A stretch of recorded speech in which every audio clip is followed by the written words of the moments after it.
அதே வசனத்தை வாசிப்போம்.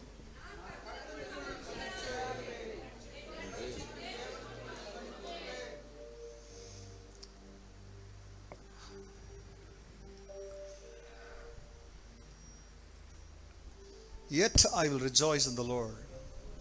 I will joy in the God of my salvation. So today, the title is, I will joy in the God of my salvation. இந்த நாளிலே செய்தியின் தலைப்பு, என் ரட்சிப்பின் தேவனுக்குள் நான் களி கூறுவேன். Amen. And the aim of this message, இந்த செய்தியின் நோக்கம், Yahweh is my strength. Jehovah தேவனே என்னுடைய பலன். Somebody say, Yahweh is my strength. Jehovah தேவன் என்னுடைய பலன். Praise God. Hallelujah. Greetings to everybody in the name of our Lord and Savior Jesus Christ. நம்முடைய ஆண்டவரும் இரட்சகருமா இருக்கிற இயேசுவின் நாமத்திலே உங்கள் எல்லோருக்கும் வாழ்த்துதல். May the grace and peace of God be increased and multiplied in your lives. தேவனுடைய கிருபையும் சமாதானமும் உங்கள் வாழ்க்கையிலே பலுகி பெருகுவதாக. Amen. Amen. Amen. You may be seated, church. நீங்கள் எல்லோரும் அமர்ந்து கொள்ளலாம்.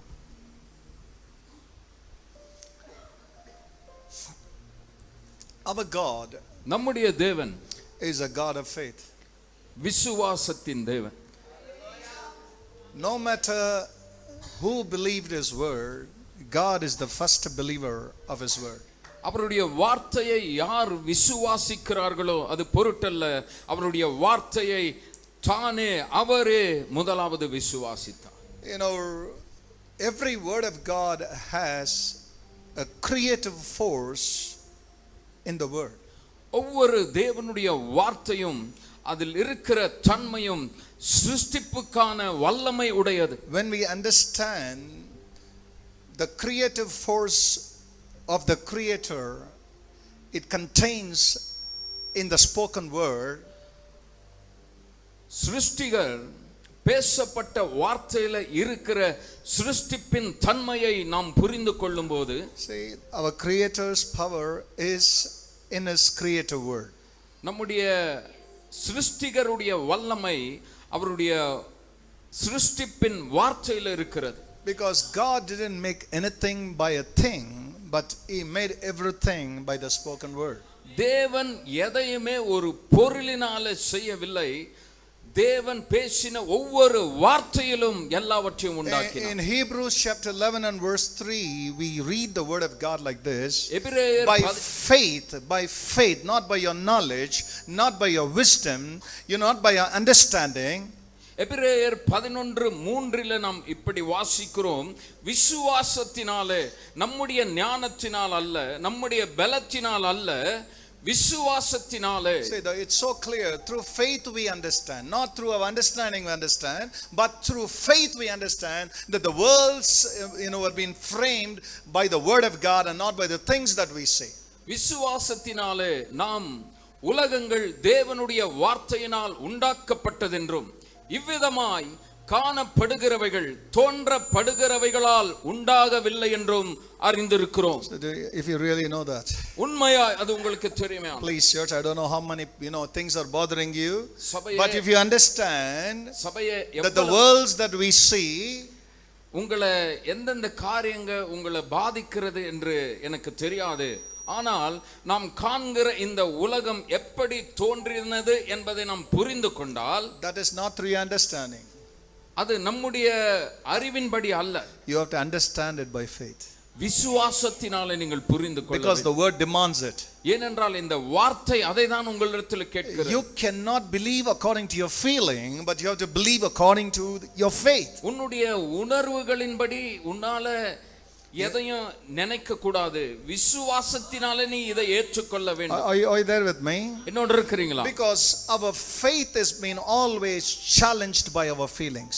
நம்முடைய விசுவாசம் எப்பொழுதுமே நம்முடைய உணர்வுகளுக்கு சவாலா இருக்கிறது. Whenever you go through worry, எப்பொழுதாகிலும் நீ கவலைக்குள்ள போகும்போது you are being crippled by your feelings. உன்னுடைய உணர்ச்சிகளால நீ முடமாக்கப்படுகிறாய். So whenever you allow your emotions to rule you, உன்னுடைய உணர்வுகள் உன்னை ஆளுக செய்ய நீ விட்டு கொடுக்கும்போது now your faith becomes inactive. இப்பொழுது உன்னுடைய விசுவாசம் செயல்படாமல் போகிறது. Are you there with me?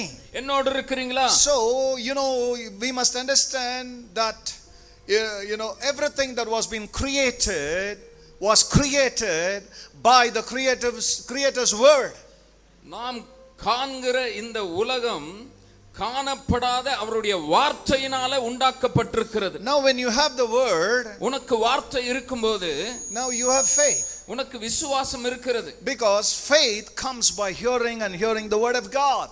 ஏனென்றால் விசுவாசம் தேவனுடைய வார்த்தையை கேட்பதினால் வருகிறது. Why the devil is not allowing us to hear the word? எதற்கு சாத்தான் வார்த்தையை கேட்பதற்கு அனுமதிப்பதில்லை? Why he is not allowing us to read the word of God? எதற்கு தேவனுடைய வார்த்தையை படிப்பதற்கு அனுமதிப்பதில்லை? Why he is not allowing us to confess the word of God? எதற்கு தேவனுடைய வார்த்தையை அறிக்கை செய்வதற்கு அனுமதிப்பதில்லை? Why he is not allowing us to pray the word of God? எதற்கு தேவனுடைய வார்த்தையை ஜெபமாய் ஜெபிப்பதற்கு அனுமதிப்பதில்லை? Because in the word of God there is a dunamis power. The word dunamis power is generate power. ஏனென்றால் தேவனுடைய வார்த்தையிலே சிருஷ்டிக்கப்படுகிற வல்லமை இருக்கிறது. So the word dunamis is being derived from the word dynamo. dunamis என்ற வார்த்தை டைனமோ என்ற வார்த்தையிலிருந்து வந்திருக்கிறது.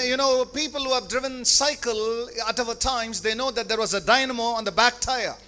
நாங்க வாழ்ந்த காலங்களிலே சிலர் சைக்கிள் மிதி வண்டியை போகும்போது அது பின்னாடி டைனமோன்ற ஒன்று வைத்திருப்பார்கள். It will be connected with a wire that will be connecting to the small bulb. அந்த வயர்ல சின்ன லைட்டுக்கு பல்புக்கு அது கனெக்ட் ஆயிருக்கும். So when we go in the dark, the dynamo will produce current. In that current, the light will glow there. இருளிலே போகும்போது அந்த dynamo அது பவரை உற்பத்தி செய்து அந்த விளக்கை எரிய செய்யும். Likewise, அதுபோல we are walking in darkness. நாம் இருளிலே நடக்கிறோம். In the need of darkness. தேவையின் இருள். We are going through many darknesses. அநேக இருளுக்குள்ளே போகிறோம். There is a day of dawn in your life.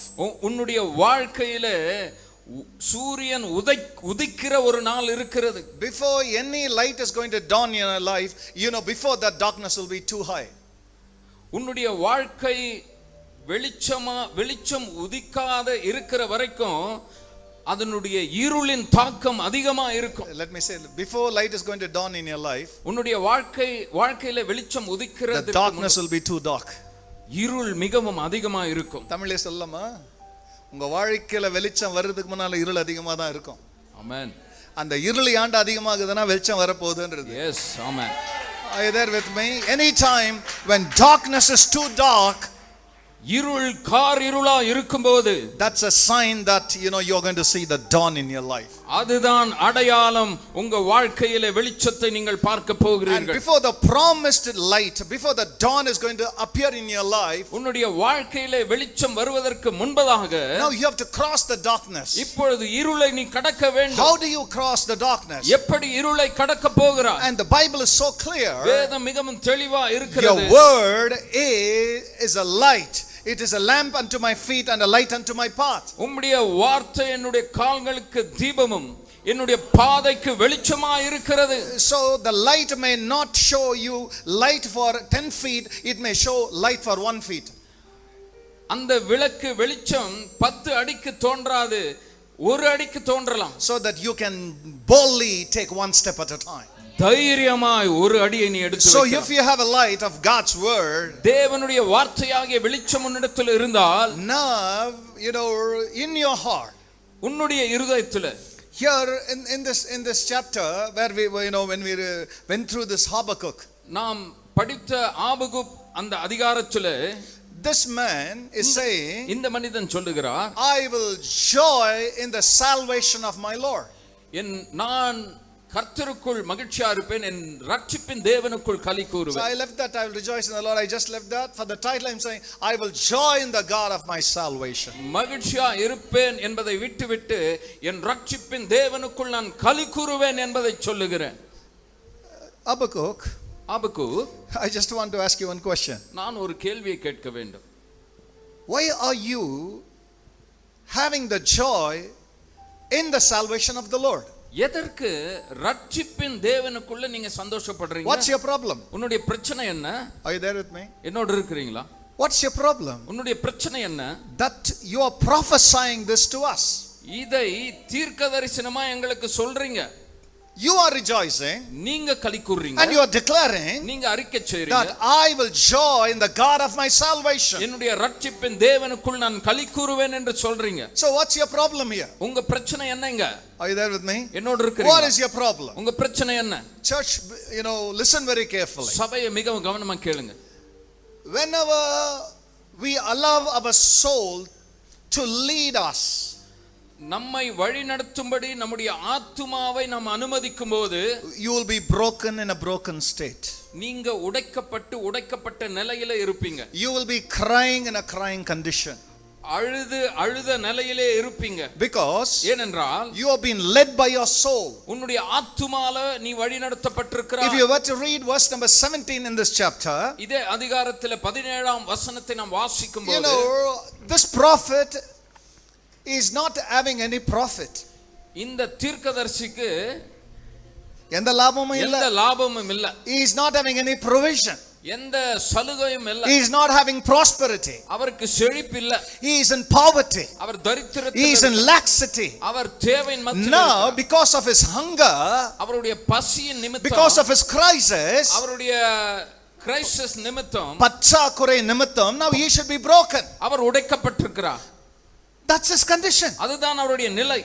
You people, I don't know how your home conditions are. உங்க வீட்டினுடைய நிலை எப்படி இருக்கிறது என்று I don't know anything about your bank balance. உங்க பேங்க்ல இருக்கிற பணத்தை குறித்து எனக்கு தெரியாது. I do not know about your worries. உன்னுடைய கவலைகளை குறித்து எனக்கு தெரியாது. But this evening the Holy Ghost is helping some of you. ஆனால் இந்த சாயங்கால வேளையில பரிசுத்த ஆவியானவர் சிலருக்கு உதவி செய்கிறார். The Holy Ghost is helping some people. பரிசுத்த ஆவியானவர் சில ஜனங்களுக்கு உதவி செய்கிறார். Because ஏனென்றால் if I have a lot of money, என்னிடத்துல அநேக பணம் இருந்தால், I can joy in my money.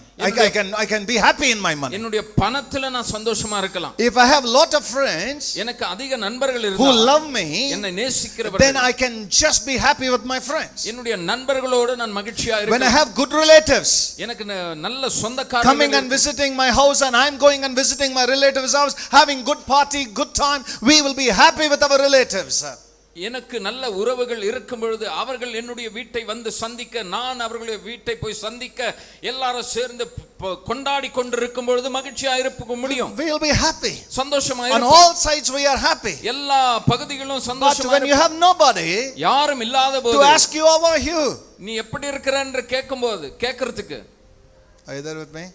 இருக்கிறீங்களா? When my father died, என் தகப்பன் I மரித்த, always say this. நான் இப்படி சொல்லுவேன், When my father died, என் தகப்பன் மரித்த போது nobody asked us, how are you? எப்படி இருக்கிறங்க அப்படின்னு யாருமே கேட்கல. Nobody asked us. யாருமே கேட்கவில்லை. But when my father was there, என் தகப்பனார் இருக்கும்போது there were many visitations. அநேக சந்திப்புகள் உண்டு. People used to come. ஜனங்க வருவாங்க. Are you there with me? என்னோட இருக்கிறீங்களா? When you trust in God, தேவனை நீ நம்பும்போது God will never leave you. தேவன் உங்களை கைவிட மாட்டார். God will definitely, He will prove that He is with you.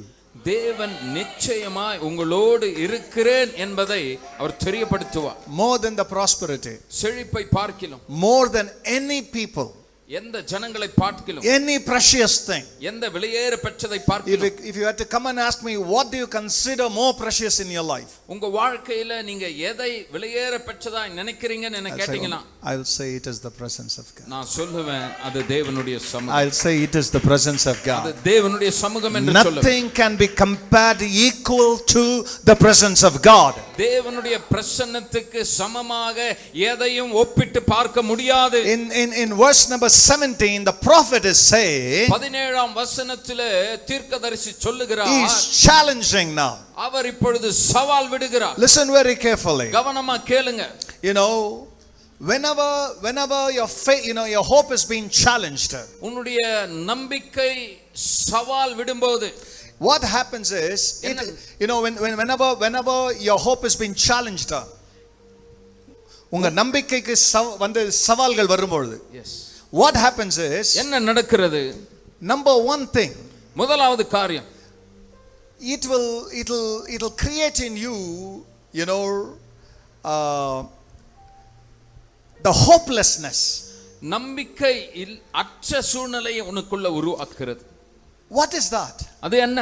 Hopelessness is working against your hope. நம்பிக்கை இல்லாமை உன்னுடைய நம்பிக்கைக்கு விரோதமா யுத்தம் செய்கிறது. And the second thing is, இரண்டாவது காரியம், it causes despair. கலக்கம். அது கலக்கத்தை உண்டு பண்ணுகிறது. Whenever you are in despair, எப்பொழுதெல்லாம் நீ கலக்கத்தில் இருக்கிறாயோ, now your hope has been challenged. இப்பொழுது உன்னுடைய நம்பிக்கைக்கு சவால் இருக்கிறது. They are actually neutralizing your hope. உன்னுடைய நம்பிக்கையை செயலற்று போக பண்ணுகிறார்கள். Are you there with me? இருக்கிறீங்களா? Whenever you are crying, நீ எப்பெல்லாம் அழுகுறியோ, now your hope is not working. உன்னுடைய நம்பிக்கை வேலை செய்யல.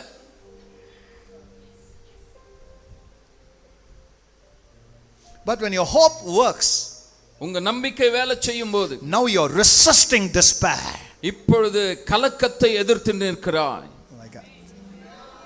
Are you there? இருக்கிறீங்களா? You are resisting despair. கலக்கத்தை எதிர்த்து நிற்கிறாய். Whenever you know your emotions are being hit very bad by circumstances, சூழ்நிலையினால உன்னுடைய உணர்வுகள் மீது அதிக தாக்கம் இருக்கும்போது, you accept it. நீ அதை ஏற்றுக்கொள்ளுகிறாய். You are accepting it. ஏற்றுக்கொள்ளுகிறாய். But ஆனால் what Habakkuk is doing is, Habakkuk என்ன செய்கிறார்? he is pulling God into his emotions. அவருடைய உணர்வுகளுக்கு நேராக தேவனை கொண்டு He is வருகிறார். drawing God into his situation. தன்னுடைய சூழ்நிலைக்கு தேவனை இழுக்கு கொண்டு வருகிறார். Is there anybody here who can just pull God into your situation? இங்கே யாராகிலும் உங்க சூழ்நிலையிலே தேவனை இழுத்து கொண்டு வரும்படி யாராகிலும் இருக்கிறீங்களா? See, this is the word that I often preach. இந்த வார்த்தை தொடர்ச்சியா நான் பிரசங்கிக்கிறேன். Whenever you are related with God in good terms, தேவனிடத்திலே நல்ல உறவை நீ வைத்திருக்கும்போது, whenever you have a relationship with God, தேவனிடத்திலே உனக்கு உறவு இருக்கும்போது, you have a revelation from God. தேவனிடத்திலிருந்து உனக்கு வெளிப்பாடு உண்டு. Whenever you get a revelation from God, தேவனிடத்திலிருந்து வெளிப்பாடு உனக்கு கிடைக்கும்போது, that revelation becomes a provision to your situation. அந்த வெளிப்பாடு உன்னுடைய சூழ்நிலைக்கு சலுகையாய் மாறுகிறது. Let me say that word one more time. இன்னொரு வசனம் இந்த வார்த்தையை சொல்லுங்க. Anytime you have a revelation from God, தேவனிடத்திலிருந்து உனக்கு எப்பொழுதெல்லாம் வெளிப்பாடு கிடைக்கிறதோ, that revelation, அந்த வெளிப்பாடு it becomes a provision அது சலுகையாய் to your situation. உன்னுடைய சூழ்நிலைக்கு. Because ஏனென்றால் anytime the devil is attacking you, எப்பொழுதெல்லாம் சாத்தான் உன்னை தாக்குகிறானோ, he is attacking you through situations. சூழ்நிலை மூலமாய் உன்னை தாக்குகிறான். He attacks you through problems. பிரச்சனை மூலமாய் He attacks you through pain. வலியின் He மூலமாய் attacks you through losses.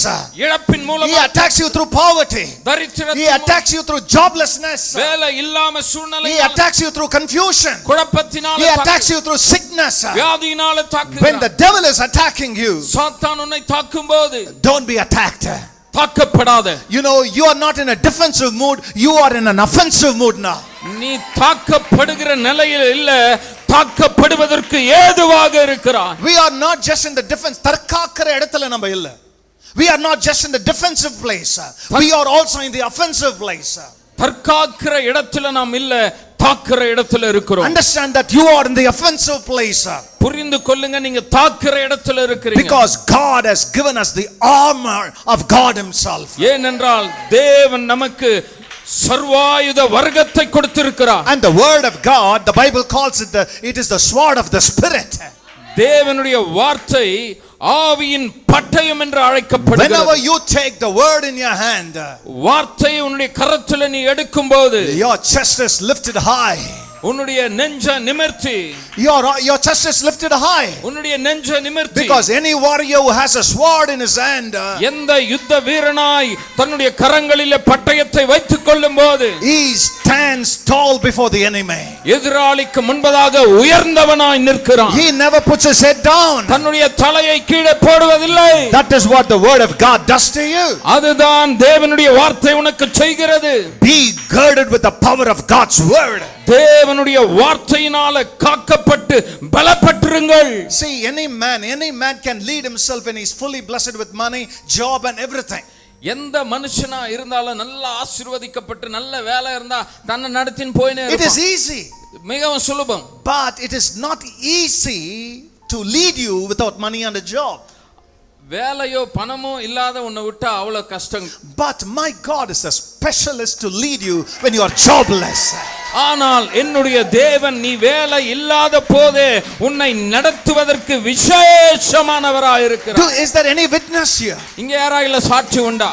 That how many times God has served food on your table when you had no money in your pocket? உன்னுடைய பாக்கெட்ல பணம் இல்லாத போது எத்தனை தடவை தேவன் உன்னை போஷித்திருக்கிறார். How many times he has clothed you when you had no money in your pocket? உன்னுடைய பாக்கெட்ல பணம் இல்லாத போது எத்தனை தடவை தேவன் உன்னை உடுத்திருக்கிறார். This is not a sweat money, this is a miraculous money.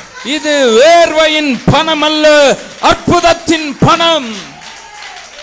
That's why I say, அதனால தான் நான் சொல்லுகிறேன், when Elijah had no food, எலியாவுக்கு உணவு இல்லாத when போது, Israel had no food, இஸ்ரவேல்ல உணவு இல்லாத this போது man had a relationship with God. இந்த மனிதனுக்கு தேவனிடத்தில் உறவு இருந்தது.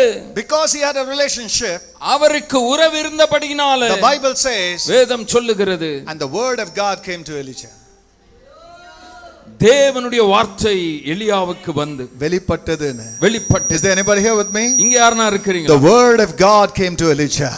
தேவனுடைய வார்த்தை எலியாவுக்கு வெளிப்பட்டது. That's the revelational word. அது வெளிப்படுத்தப்பட்ட What is வார்த்தை. that? என்ன அது? Come on, get up. எழுந்திரு. And you have to go to one of the brooks. நீ ஒரு நீருற்றண்டையிலே போக I வேண்டும். have commanded the ravens to feed you. அங்கே உன்னை போஷிக்கும்படி காகங்களுக்கு நான் So கட்டளையிட்டிருக்கிறேன். God is a specialist. தேவன் விசேஷித்தமானவர். Whenever you have nothing, உன்னிடத்தில் ஒன்றும் இல்லாத போது you have a God who can bring everything. உனக்கு எல்லாவற்றையும் கொண்டு வருகிற தேவன் இருக்கிறார்.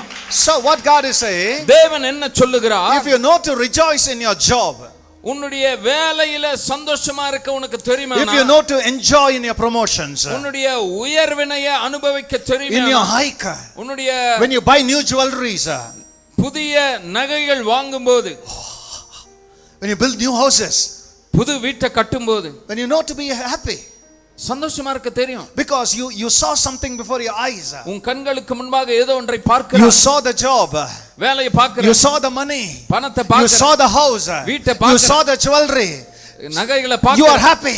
சந்தோஷமா But இருக்கிறாய். this man Habakkuk, ஆனால் இந்த ஆபுக்கு he is seeing, அவர் பார்க்கிறார். he is seeing, பார்க்கிறார். he is looking at the fig tree, அத்தி மரத்தை but பார்க்கிறார். there is no figs. அத்திப்பழம் இல்ல. He is looking at the olive tree. ஒலிவ மரத்தை பார்க்கிறார். Oh, see, this is a prophetical message for somebody. இது சிலருக்கு தீர்க்க தரிசனமான Because ஏனென்றால் you are saying you are having nothing. உனக்கு ஒன்றுமே இல்லை என்பதை பார்க்கிற. You are saying, பார்க்கிற. but there is nothing. எதுமே இல்ல. Oh, somebody say, yes Lord, you are speaking to me. என்ன சொல்லுங்க, ஆம் ஆண்டவரே என்னோடு பேசுறீங்க. I'm saying, நான் பார்க்கிறேன். but I don't see my way prospering. என்னுடைய வழி செழிக்கிற மாதிரி நான் பார்க்கல. இல்ல வாய்க்கிற மாதிரியே தெரியல. சொல்லுங்க, என் வழி வாய்க்கிற மாதிரியே தெரியல. I don't know Lord. I don't know what's happening. என்ன நடக்கிறதுன்னு When தெரியல. I'm saying, நான் பார்க்கும்போது things are not working for me, things are working against me. எதுவுமே எனக்காக வேலை செய்யல, எனக்கு விரோதமாய் வேலை செய்கிறது. But your word says, ஆனால் உம்முடைய வார்த்தை சொல்லுகிறது, when God is for us, தேவன் நம் பட்சத்தில் இருக்க who can be against us? யார் நமக்கு விரோதமாய் இருப்பான்? But one day I was meditating that word. ஒரு நாள் அந்த வார்த்தையை நான் தியானித்துக் கொண்டிருந்தேன். Whenever God is for us, தேவன் எப்பொழுதெல்லாம் நமக்காக இருக்கிறாரோ, then only there are many people who are against us. அப்பதான் अनेक ஜனங்கள் நமக்கு விரோதமா இருப்பாங்க. We cannot say who can be against us. You know, there will be many who will be against us. யார் விரோதமா இருப்பாங்கன்னு சொல்ல முடியாது. அநேகர் விரோதமா இருப்பாங்க. But ஆனா they cannot prevail us. அவங்க மேற்கொள்ள முடியாது. So don't just see what you are saying, but you see what you cannot see. எதை Come on, somebody. எதை பார்க்கிறாயோ அதை பார்க்காத, எதை பார்க்க முடியலையோ அதை பாரு. Because you have a God who can show you things that you are not seeing. ஏனென்றால் உனக்கு ஒரு தேவன் உண்டு, நீ காணாதவைகளை உன்னை காண செய்கிறவர். Hallelujah. So, this man, come on, read that verse, 17th verse, please. அந்த வசனத்தை படிப்போம்.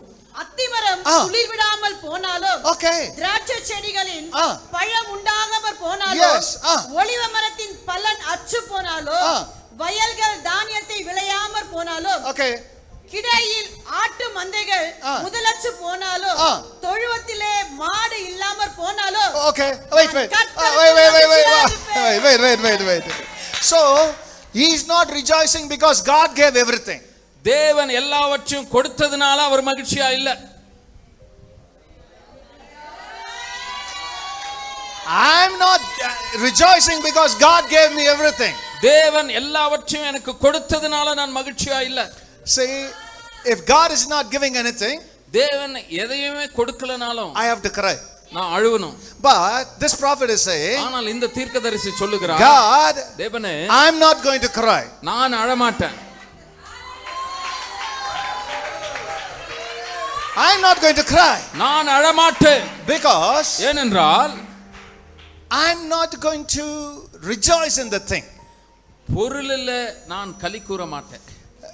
Today when I saw this fasting prayer announcement, இந்த நாளிலே உபவாச ஜெபத்துக்குரிய அறிக்கை நான் I பார்த்தேன். just I was just asking God, what is the word that I should put here, Lord? நான் தேவனை கேட்டேன், இங்க என்ன வார்த்தையை போடுவது. When we had nothing, நமக்கு ஒன்றும் இல்லாத போது, the one thing we had was the God thing. நமக்கு இருந்தது ஒன்றே ஒன்று தேவன். When we had nothing, நமக்கு ஒன்று இல்லாத போது, the only one thing we had was the God thing. நமக்கு இருந்தது ஒரே பொருள். But when somebody got something, சிலருக்கு ஏதோ ஒன்று கிடைச்சிச்சு. now God became the second thing. அவர்களுக்கு தேவன் இரண்டாவதா But மாறினார். the God who said to seek his face, தேவன் தன்னுடைய முகத்தை முதலாவது தேடுங்கள் என்று சொன்னார். அவர் சொன்னார், all these things will be added எல்லாமே சேர்க்கப்படும் if you seek my face. என்னுடைய முகத்தை தேடினா. So, அதனால we are not seeking his face for the added thing, but we are seeking for his face because that's the only thing. நமக்கு எல்லாம் சேரணுன்றதுக்காக அவருடைய முகத்தை தேடல, நமக்கு ஒரே ஒரு நோக்கம் அவர் முகத்தை தேடுறது. So we are not seeking the added thing, சேர்க்கப்படுகிற காரியங்களுக்காக தேடல, but we are seeking the adder. சேர்க்கிறவரை தேடி வருகிறோம். Are you there with me? Hallelujah. So Lord, I have a God, எனக்கு தேவன் உண்டு. and that God, அந்த தேவன், he has put something inside my heart. அவர் என்னுடைய இருதயத்திலே ஏதோ ஒன்றை போட்டிருக்கிறார். I'm not going to rejoice in things. பொருளிலே நான் களி கூறுவது அல்ல. So if I'm not going to rejoice in things, பொருள்களிலே நான் களி கூறாத பட்சத்திலே, which means அதன் I'm அர்த்தம் not going to cry for things. அந்த பொருளுக்காக நான் அழ மாட்டேன். Hallelujah. Hallelujah. If I'm not going to rejoice in the things, பொருளிலே நான் களி கூறவில்லை என்றால், I'm not going to cry for the things. பொருள்களுக்காக நான் அழ மாட்டேன். If the Lord is going to be my joy, கர்த்தர் என் மகன் மனமகிழ்ச்சியா இருந்தால், I'm going to rejoice in him. அவருக்குள்ளே நான் களி கூறுவேன். God, கர்த்தாவே, everybody can see what they have, எல்லாருமே அவங்க கிட்ட எது இருக்குதோ அதை பார்க்கலாம். but your prophet, ஆனால் உம்முடைய தீர்க்கதரிசி, I am seeing the one. Hallelujah. Hallelujah. I may not have the thing, but I have one. எனக்கு பொருள் இல்ல, ஆனால் எனக்கு ஒன்று உண்டு. I'm not seeing a thing, but I'm seeing a God. நான் பொருளை பார்க்கவில்லை, என்னோடு இருக்கிற தேவனை பார்க்கிறேன். That's the reason. அதுதான் காரணம். I'm challenging my situation. என்னுடைய சூழ்நிலைகளுக்கு நான் சவால் விடுகிறேன். ஐயோ இல்லனா என்ன பண்ணுவேன் இல்ல அவரு இல்லாம போனாலும், though I do not have the fig on the tree, though I don't have the fig on the tree, அத்திமரம் துளிர் விடாமல் போனாலும், திராட்சை செடி பலன் கொடாமல் போனாலும், ஆமா தொழுவத்திலே ஆடுகள் இல்லாமல் போனாலும், மந்தையிலே ஆடுகள் இல்லாமல் போனாலும், ஆமா நான் கர்த்தருக்குள் மகிழ்ச்சியா இருப்பேன். நான் கர்த்தருக்குள் மகிழ்ச்சியா இருப்பேன். என் ரட்சிப்பின் தேவனுக்குள்ளே களி கூறுவேன். I will joy in the God of my salvation. என் ரட்சிப்பின் தேவனுக்குள் நான் களி கூறுவேன். Wait a minute. ஒரு நிமிஷம் பொறுங்க. Why, prophet? Why are you rejoicing in your God when you have nothing? ஏன் தீர்க்கதரிசி உங்ககிட்ட ஒண்ணும் இல்லாத போது உன் ரட்சிப்பின் தேவனுக்குள்ள களி கூறுறீங்க? My situations may be dead. என்னுடைய சூழ்நிலை My மரித்திருக்கலாம். finances are dead. என்னுடைய ஐஸ்வர்யம் மரித்திருக்கலாம். My circumstances are dead. என்னுடைய சூழ்நிலை But in மரித்திருக்கலாம். the midst of all these things, இது எல்லாவற்றின் மத்தியில I am saying, my faith alive and my God alive. என்னுடைய விசுவாசமும் என் தேவனும் உயிரோடு இருக்கிறதை நான் பார்க்கிறேன். As long as your faith is alive, உன்னுடைய விசுவாசம் உயிரோடு இருக்கிற வரைக்கும் it will always look to the living God. எப்பொழுதுமே அது ஜீவனுள்ள தேவனை நோக்கி When you பார்க்கும். look at the living God, ஜீவனுள்ள தேவனை நோக்கி பார்க்கும்போது now இப்பொழுது what this living God is doing, இந்த ஜீவனுள்ள தேவன் என்ன செய்கிறார்? He is reviving every dead situation. மரித்து கிடக்கிற எல்லா சூழ்நிலையும் அவர் உயிர்ப்பிக்கிறார். How does he revive? எப்படி உயிர்ப்பிக்கிறார்? Do you want to know that? உங்களுக்கு If there is anybody who want to revive your dead situations and circumstances, யாருக்காகிலும் உங்களுக்கு மரித்து கிடக்கிற சூழ்நிலையை உயிர்ப்பிக்க வேண்டுமா? do you want to learn this? அதை கற்றுக்கொள்ள You வேண்டுமா? know, the Holy Ghost is giving us a revelation. பரிசுத்த ஆவியானவர் வெளிப்பாடை In the தருகிறார். book of Romans, he will give us. ரோமர்ல வெளிப்பாடை தருகிறார். When Abraham looked at his body, Abraham தன்னுடைய சரீரத்தை when பார்க்கும்போது, he looked at his wife, தன்னுடைய மனைவியை பார்க்கும்போது, the members of their body were dead. தன்னுடைய சரீரத்தின் அவயவங்கள் மரித்து போயிருக்கிறது. Somebody say Abraham's body was dead, ஆபிரகாமின் சரீரம் மரித்து போயிருக்கிறது. but his God was alive. ஆனால் தேவன் உயிரோடு இருக்கிறார். Don't look at your dead situations or your dead body, but look at the living God. மரித்து கிடக்கிற உன்னுடைய சூழ்நிலையும் மரித்து கிடக்கிற உன்னுடைய சரீரத்தையும் பார்க்காத ஜீவனுள்ள தேவனை நோக்கி பார். Now, இப்பொழுது what Abraham did was, Abraham என்ன செய்தார்? the one who was given the promises, a faithful God. உண்மையுள்ள தேவன் வாக்குத்தத்தம் கொடுத்தார். So வாக்குத்தத்தத்தின் தேவன் உண்மை உள்ளவர் என்று எண்ணி என்னை. So what he did was, அவர் என்ன செய்தார்? now he knew something in his spirit. அவருடைய ஆவியில ஒன்று தெரியும். He has a God who quickens the dead things. அவருக்கு தேவன் இருக்கிறார். அவர் மரித்தவைகளை உயிர்ப்பிக்கிறார். He's saying மரித்தவைகளை உயிர்ப்பிக்கிறவரும், and a God who calls into existence the things are not there as like it is. இல்லாதவைகளை இருக்கிற வண்ணமாக அழைக்கிறவருமாகிய. நீங்க பார்க்கும்போது வீடு இல்ல, இல்ல நீங்க பார்க்கும்போது வசதி இல்ல, சொல்லுங்க இல்ல. நீங்க பார்க்கும்போது பிள்ளைங்க இல்ல, இல்ல. நீ எதிர்பார்க்கிற எதுவுமே இல்ல, சொல்லுங்க இல்ல. இல்ல. ஆனால் இல்லாதவைகளை இருக்கிற வண்ணமாக அழைக்கிற தேவனிடத்திலே விசுவாசம் வைத்து, he kept his faith on the God அவர் தேவன் மேல விசுவாசத்தை வைத்தார். who brings to life the things that are dead. மரித்து கிடக்கிறவைகளுக்கு உயிரை தருகிற தேவன். இல்ல, மரித்தவைகளை உயிர்ப்பிக்கிறவர். ஆமா, இல்லாதவைகளை இருக்கிற வண்ணமாக அழைக்கிறவர். And what he did now, அவர் என்ன செய்தார்? what is the revelation? வெளிப்பாடு என்ன? More than praying for 1 hour, give 1 hour of praise. 1 மணி நேரம் ஜெபிக்கிறதை காட்டிலும் 1 மணி நேரம் துதி. Because Abraham was glorifying God. ஏனென்றால் ஆபிரகாம் தேவனை மகிமைப்படுத்தினார். And as he gave glory to God, அவர் தேவனுக்கு மகிமை கொடுத்ததினால now இப்பொழுது he became strong in his faith. விசுவாசத்திலே மிகவும் பலனாய் மாறினார். He became mighty in faith. விசுவாசத்திலே வல்லவரானார். Oh, when you give glory, மகிமை கொடுக்கும்போது, when you give glory, மகிமை your கொடுக்கும்போது faith gets strengthened. உன்னுடைய விசுவாசம் பலன் If அடைகிறது. you don't give glory, நீ மகிமை your கொடுக்கலனா feelings get strengthened. உன்னுடைய உணர்வுகளுக்கு பலன், It will break you. அது உன்னை உடைக்கும். It will make you to cry. அது உன்னை அழ வைக்கும். But when you start to glorify God, தேவனை மகிமைப்படுத்த நீ ஆரம்பிக்கும்போது, Lord, கர்த்தாவே, I will not be captured or captivated by my feeling. Instead, Lord, I'll break every cord and I will stand in the gap and I will worship the name of the living God. அடிமைத்தனத்தின் கட்டுகளினாலே நான் கட்டப்படாமல் அதற்கு பதிலாக எழுந்து நின்று என் தேவனை துதித்து ஆராதிப்பேன். Because I have a God. எனக்கு தேவன் இருக்கிறார். And that God is the God of my salvation. அந்த தேவன் என் ரட்சிப்பின் தேவன். When I rejoice in him, அவருக்குள்ள நான் களி கூறும்போது what happens to my faith? என்னுடைய விசுவாசத்துக்கு என்ன நடக்கிறது? When I cry, what happens to my faith? நான் அழும்போது என்னுடைய விசுவாசத்துக்கு என்ன நடக்கிறது? I lose the strength of my faith when I cry. நான் அழும்பொழுது விசுவாசத்தின் பலனை நான் இழந்து விடுவேன். When you cry, நீ அழும்போது you lose the energy of your faith. விசுவாசத்தின் பலனை நீ இழக்கிறாய். But when you rejoice, நீ களி கூறும்போது that becomes the strength of your faith. அது உன்னுடைய விசுவாசத்தின் பலனாய் It மாறுகிறது. becomes the strength of your faith. உன்னுடைய விசுவாசத்தின் பலனாய் மாறுகிறது. That's why the Bible says, அதுதான் வேதம் சொல்லுகிறது.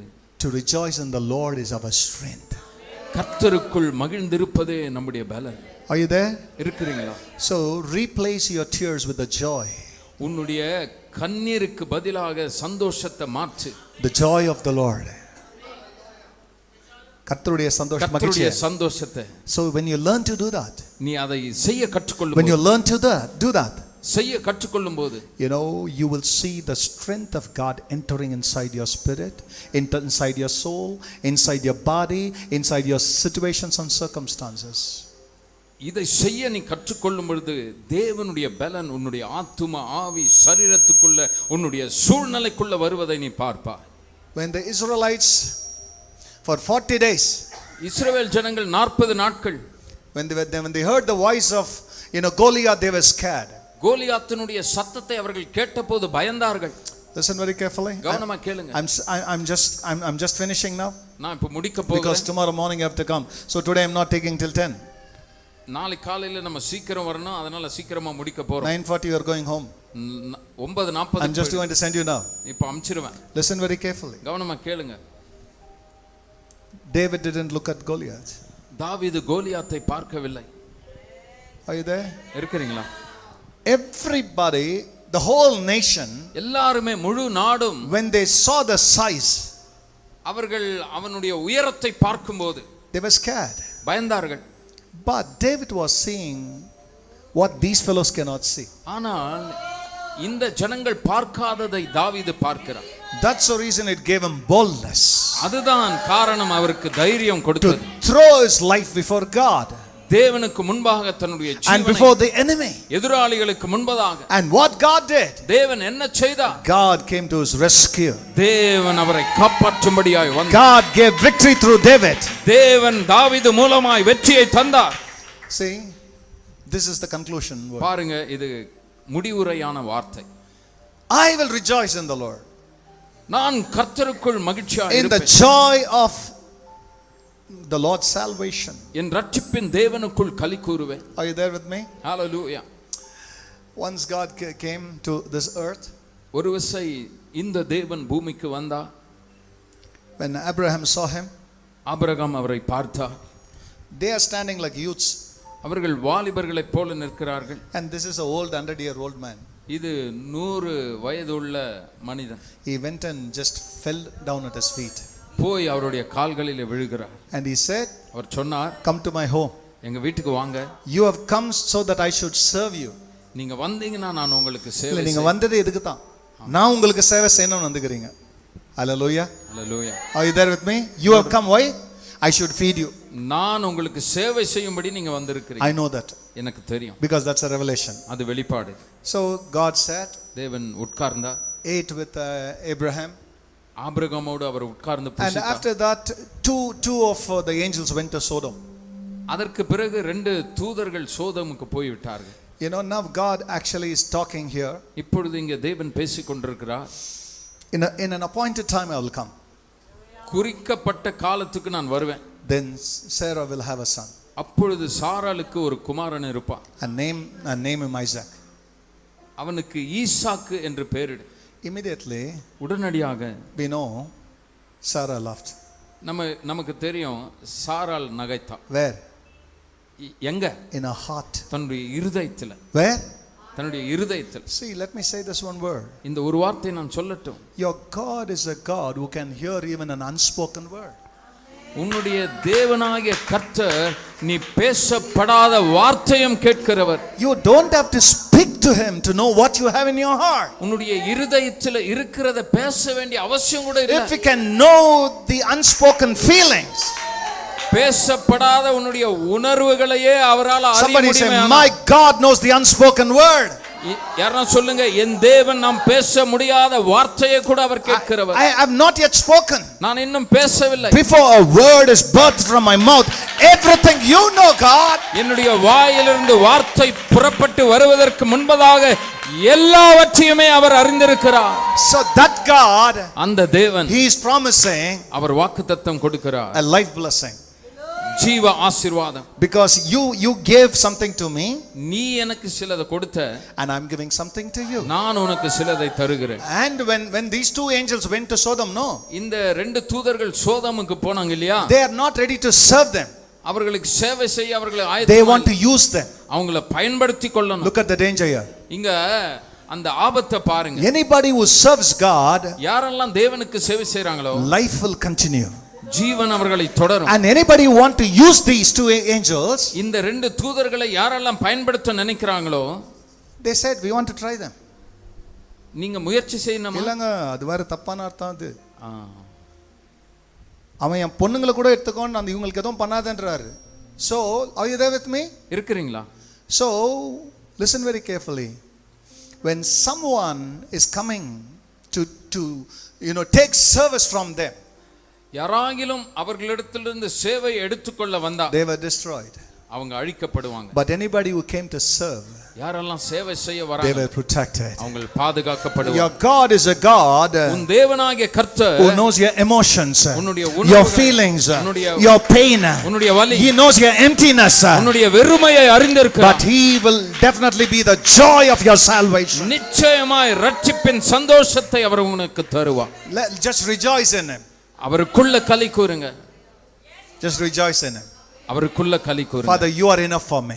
பிதாவே, நீங்க எனக்கு Just say that, you are enough to me. நீங்க எனக்கு போதும். I was crying for many things. அநேக காரியங்களுக்காக நான் I was அழுதிருக்கிறேன். crying for people. ஜனங்களுக்கு அழுதிருக்கிறேன். But hereafter, இதுக்கு மேல I will not cry for anybody. யாருக்காகவும் நான் அழ I will மாட்டேன். not cry for anything. எதற்காகவும் அழ மாட்டேன். You are more than enough for me. நீர் எனக்கு போதுமானவராய் இருக்கிறீர். You are enough to me. நீர் எனக்கு போதும். When you rejoice in your God, உன் தேவனுக்குள்ள நீ களி கூறும்போது, he becomes your strength, church.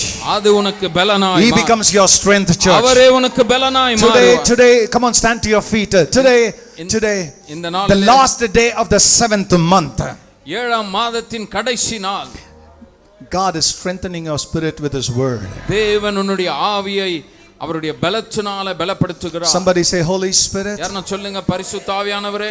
Holy Spirit,